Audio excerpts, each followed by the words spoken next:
In the late 1990s, Prince dropped a sentence that sliced straight through the music industry. "Some famous people aren't destroyed by drugs," he said. "They're destroyed by what they bring into the bedroom."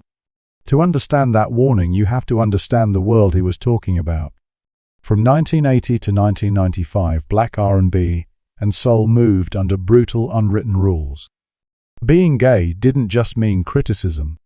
It meant erasure. Careers could vanish. Contracts could quietly die. Backstage gospel values still ruled the air. Sex wasn't sold as freedom. It was framed as sin.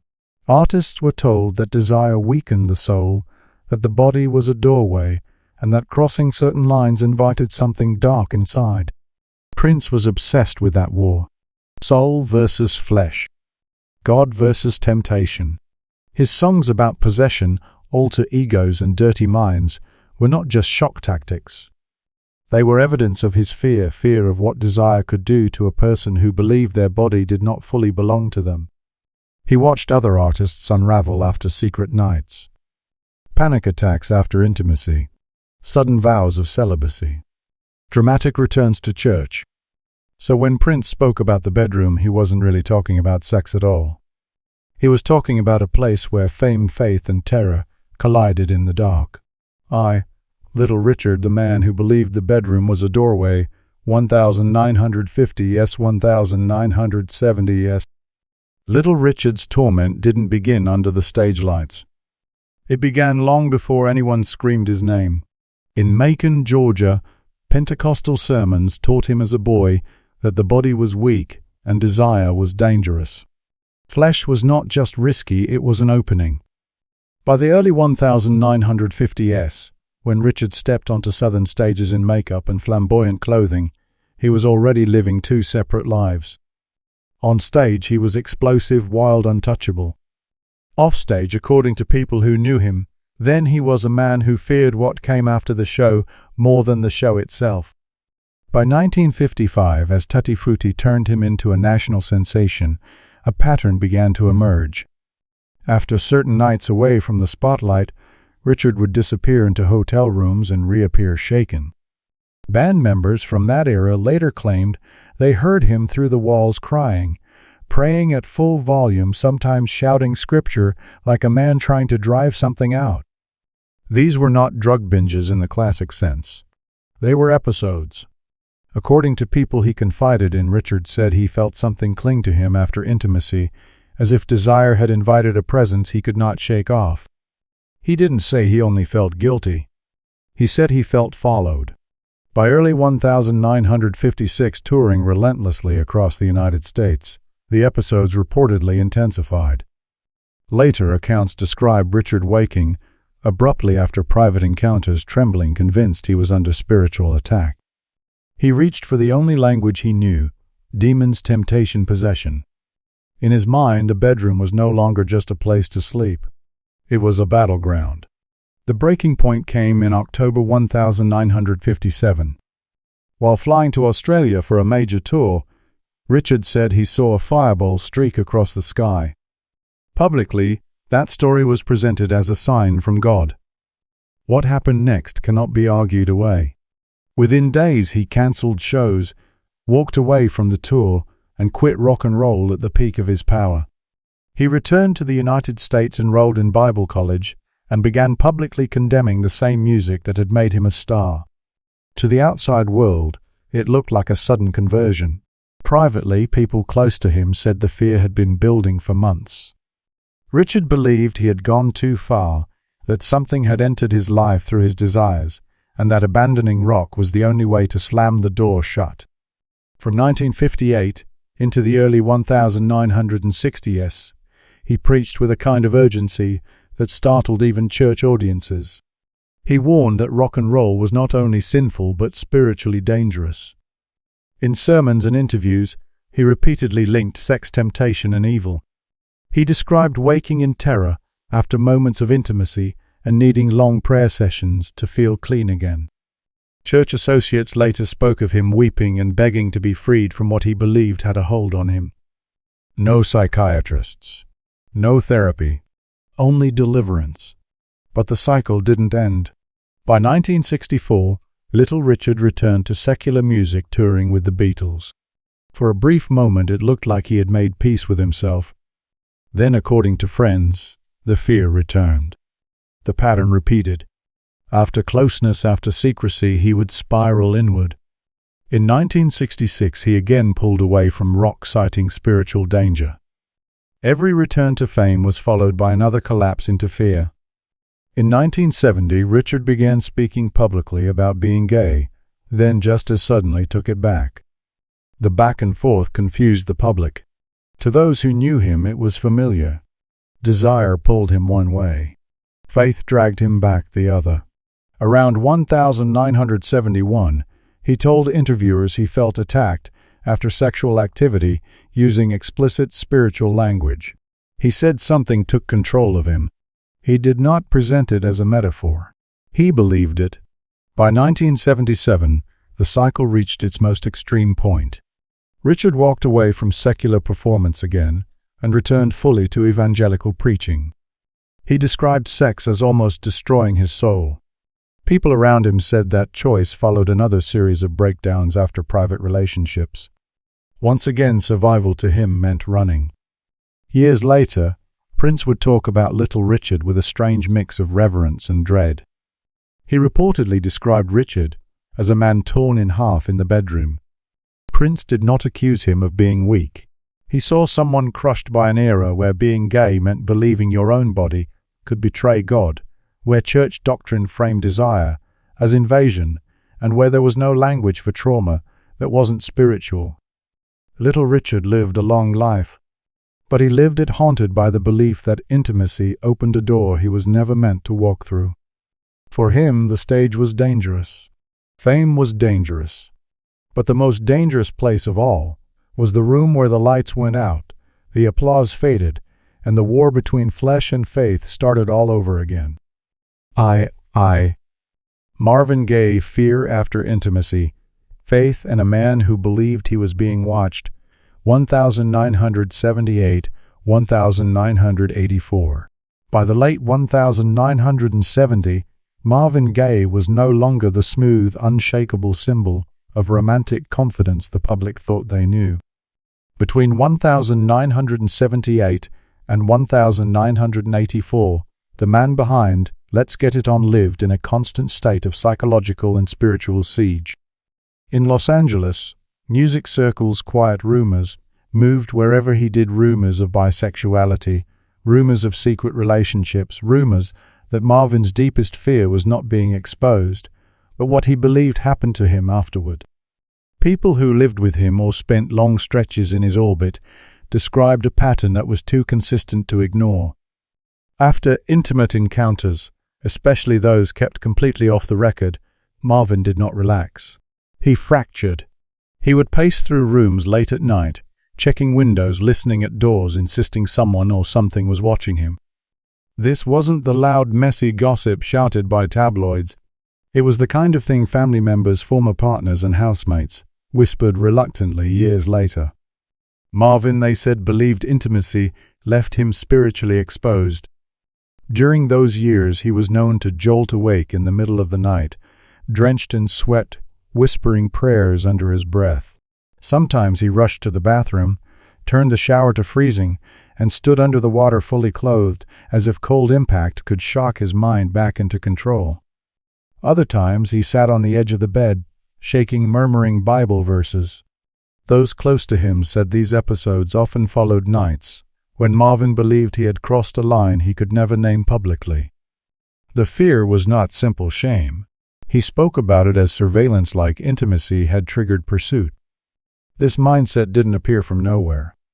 Marvin was raised in a rigidly religious home, ruled by a father whose sermons preached strict moral codes, while his hands dealt violence behind closed doors.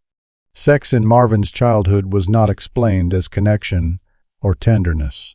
It was framed as weakness, as sin, as a doorway to judgment. That doctrine never left him, even when his career was built on sensuality. By 1978, Marvin's mental state was collapsing. He fled the United States, first to Hawaii, then to Europe, eventually settling in London, and later Austin, Belgium.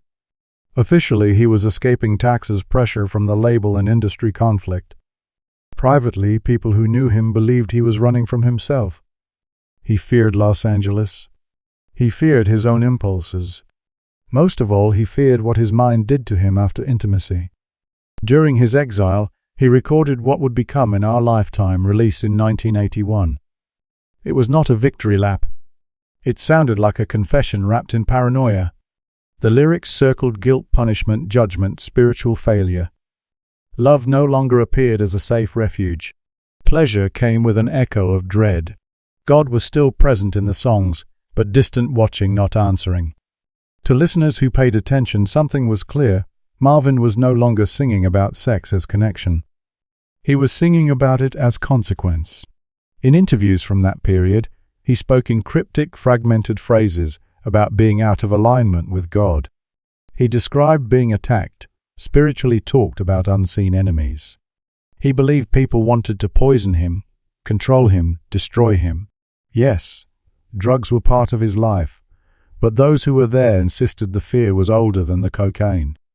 The panic flared after intimacy, not just after intoxication. This is where the rumors hardened into an unspoken rule in L.A. Within certain industry circles, it was quietly accepted that Marvin's sexuality was more complicated than his public image allowed.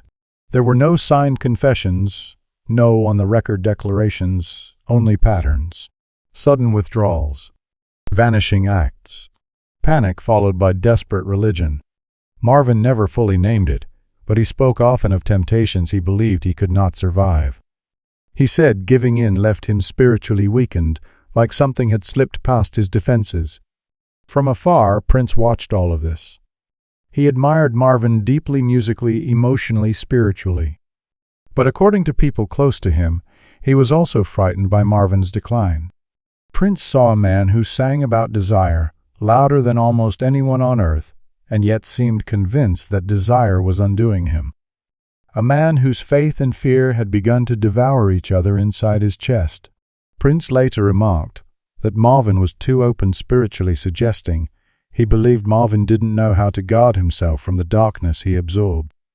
By 1983, Marvin had returned to the United States and released Midnight Love, which included sexual healing. To the public, the song sounded like reclamation, a man finding salvation through touch. To the people inside his house, it was another contradiction. Marvin remained deeply religious, deeply afraid, still certain that intimacy carried danger. He reportedly prayed obsessively, even as he recorded songs about healing through physical closeness. The gap between what the world heard and what he lived was widening. At home, paranoia thickened. Marvin became convinced people were listening behind walls, watching him through windows, judging every move. After intimacy, the fear sharpened. He would withdraw into isolation, sometimes refusing to let anyone touch him for days. He told people he needed to cleanse himself. The cold showers came back. The long whispered prayers returned. Silence settled heavy over the house. By 1984, the fear had swallowed nearly everything. Marvin moved back in with his parents, a decision that became the final, fatal turn. He was emotionally regressed, spiritually exhausted, and mentally brittle. The same man who once embodied effortless confidence now believed he was surrounded by threats, both human and unseen. The bedroom, the place his songs had once sold as pure pleasure, had become in his mind a zone of anxiety and supernatural danger. When Marvin Gaye died on April 1, 1984, shot by his own father, the world focused on the violence, the argument, the gun. Few paused to trace the years of fear that led him there, the panic after intimacy, the belief that desire weakened his soul, the expectation that pleasure would be punished. Prince never forgot Marvin's story. To Prince, Marvin Gaye was proof that you could build an empire on songs about sex and still be destroyed by what you believed sex did to your spirit. He did not see Marvin as immoral. He saw him as unprotected, a man raised to think pleasure was a trap, and that once you stepped into it, something followed you out. Whether Marvin was haunted by trauma, faith-fueled paranoia, or what he truly believed was spiritual pursuit, the outcome was the same. Between 1978 and 1984, Marvin Gaye lived in fear of what happened after intimacy, and that fear shaped his music, his isolation, and the path to his end. Sylvester living openly, dying, afraid of what entered him. 1976–1988. Sylvester chose a path the others did not dare to walk. By 1976, he was openly gay, visibly gender non-conforming and unapologetic on stage. In San Francisco's disco underground, he was freedom-made, flesh falsetto, soaring sequins burning under club lights, joy turned into sound. But behind that liberation, another story unfolded, quiet, private, and according to those who loved him, terrifying. Because while Sylvester lived openly, he did not live peacefully. People who shared apartments with him in the late 1970s remembered a pattern that always seemed to return. After intimacy, the music often stopped. The laughter thinned. He would withdraw into himself, first in silence, then in sudden collapse. He spoke of losing control of his body, of feeling overtaken, of something slipping inside him that he could not command to leave. He didn't describe it in medical terms. He used spiritual language. He said he felt entered, taken, not alone in his own skin. These moments weren't performances for an audience. They happened behind closed doors with no cameras, no spotlight, no applause to chase. By 1978, You Make Me Feel Mighty Real had made him an icon. On stage, he radiated power. Off stage, he slept badly. Friends said he would jolt awake, gasping, disoriented, convinced his body no longer fully responded to him. He would pace rooms at dawn, hands shaking, repeating the same idea: he had let something in. Not just regret, not just shame, invasion. Sylvester had been raised with church language, even if he later walked away from the institution. The vocabulary never left him. Desire had been framed as vulnerability, intimacy as exposure. When he spoke about fear, he didn't say, "I'm guilty." He said, "I'm porous." By 1980, the fear had sharpened. San Francisco was changing. Rumors of a new sickness drifted through clubs and neighborhoods. Men were getting sick. No one knew why. No one knew how. Funerals multiplied. Faces began to vanish from familiar spaces. Sylvester listened to all of it, and he internalized every word. Friends later said he began to fuse physical danger and spiritual terror into one feeling. Intimacy was no longer just risky. It felt contaminated, spiritually and physically blurring into a single dread. He started having panic episodes after closeness. He would wake in the middle of the night, convinced his body was no longer obeying him, as if he'd been pushed into the passenger seat of his own life. He talked about feeling watched from the inside. Sometimes he prayed. Sometimes he sat under cold water, trembling, trying to reset himself.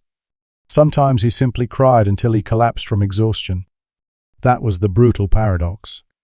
Sylvester lived loudly in a world that demanded silence from people like him. He was praised for being visible while privately fearing what visibility seemed to invite. By 1982, AID was no longer an unnamed rumor. It had an acronym, a shape, a set of symptoms no one could stop. Communities were gutted. Lovers vanished. The fear that had once been vague suddenly had a focus. Sylvester was diagnosed HIV positive in 1984. Those close to him said the news didn't shock him. It confirmed what he had long believed, that intimacy had cost him control. After the diagnosis, the episodes worsened. Friends described him waking in terror, convinced his body was betraying him from the inside. He spoke about not being the one driving anymore. He said something else had taken over. Whether that something was trauma, illness, medication, or fear itself didn't matter to him.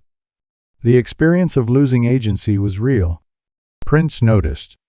He admired Sylvester's courage, his flamboyance, his refusal to hide.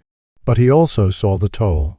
According to people around him, Prince once said Sylvester was the one who lived the truth, and paid the highest mental price. For Prince Sylvester proved that openness did not equal safety and that freedom did not guarantee peace.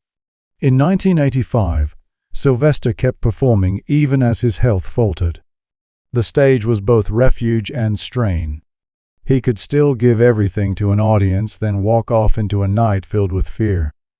Intimacy became rare and terrifying. He talked about wanting connection but fearing what connection seemed to do to him. He felt split: the joy he offered the world on stage, the terror he carried home afterward. By 1987, his condition deteriorated quickly. Panic episodes became frequent. He spoke more and more about being ridden, drained, taken over, not by horror movie demons, but by a force he felt he couldn't resist. Illness stripped him of control, and the language of possession stepped in to explain what he had no words for. Sylvester died on December 16, 1988. Publicly, he was celebrated as a disco legend, a pioneer, a symbol of queer freedom. Privately, those who knew him remembered a man who feared intimacy, not because he was ashamed of himself, but because he believed intimacy erased him. He didn't believe sex was sinful. He believed it made him vulnerable to disappearance. To Prince, Sylvester wasn't tragic for being gay. He was tragic for being unprotected in a world that demanded bravery from him, but offered almost no safety in return. Living truthfully didn't erase decades of fear, doctrine, and loss. It exposed all of it. Sylvester dared to be real, and in an era of death, silence, and mass grief, reality came with a brutal psychological cost. IV. Billy Preston arrests hidden rooms, and the belief that intimacy opened the door. 1984–1990. By 1984, Billy Preston's legend was already carved into music history. He was the smiling prodigy who played with the Beatles, the church-trained virtuoso whose hands could lift a room in a single run. But behind the legacy, the fractures were starting to show. People close to him described a man collapsing inward, gripped by the belief that something unseen was steering his life. What happened between 1984 and 1990 wasn't a sudden crash. It was a slow unraveling. Arrests, secrets, and a growing conviction that intimacy itself had become a spiritual trap. Billy's upbringing shaped everything.